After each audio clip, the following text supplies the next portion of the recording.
21-এ পদক প্রাপ্তি আর জাতীয় দলের অধিনায়ক হওয়ার পর প্রথমবার গ্রামে ফিরে অন্যরকম সংবর্ধনা পেলেন আফিদা খন্দকার।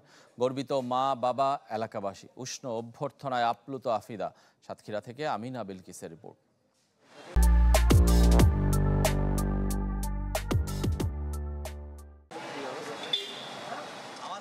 এর আগেও ফুলেল সংবর্ধনা পেয়েছেন আফিদা খন্দকার, বিজয়ীর বেশে দেশকে সাফল্য উপহার দিয়ে। সাতক্ষীরা বারবার বরণ করে নিয়েছে তার সূর্য সন্তানকে। তবে এবারের বাড়ি ফেরার অনুভূতিটা ভিন্ন রকমের। কৈশোর পেরোনোর আগেই দেশের দ্বিতীয় সর্বোচ্চ বেসামরিক সম্মাননা 21-এ পদক, সঙ্গে জাতীয় নারী দলের অধিনায়কত্বের গুরুদায়িত্ব তার কাঁধে। রীতিমতো উৎসব সুলতানপুর গ্রামে। অকৃত্রিম ভালোবাসায় সিক্ত আফিদা। কিন্তু এবারের আয়োজনটা একটু ভিন্ন, তো এটা দেখে আমার খুব ভালো লাগতেছে যে আমার বাড়ির লোক, আত্মীয় স্বজন সবাই এসে আমার জন্য অপেক্ষা করতেছে, বেলুন নিয়ে, ফুল নিয়ে, সবাই ফুলের মালা দিচ্ছে, তো খুবই ভালো লাগতেছে।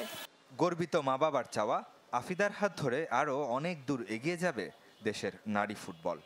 আজকে বাড়ি এসছে একজন বাংলাদেশ টিমের ক্যাপ্টেন হিসেবে। আসলে আমরা খুবই গর্বিত, সাতক্ষীরাবাসী খুবই গর্বিত।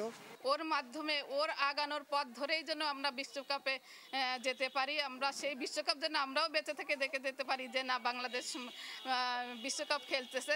বড় বোন বক্সিংয়ে জাতীয় চ্যাম্পিয়ন আর নিজে নারী দলের অধিনায়ক। একই পরিবারের দু বোনের এমন কীর্তিতে গৌরবের অংশীদার গ্রামবাসীও। আমাদের অনেক ভালো লাগতেছে। আমাদের সাতক্ষীরার মেয়ে ক্যাপ্টেন, আমাদের আপু ক্যাপ্টেন, আপু হচ্ছে বাংলাদেশ টিমের নেতৃত্ব দিয়েছে। আমাদেরও গর্বের বিষয় যে আমাদের সাতক্ষীরার মেয়ে তিনি বাংলাদেশ নারী দলের ক্যাপ্টেন হয়েছেন এবং সর্বোচ্চ 21 পদকে ভূষিত হয়েছেন।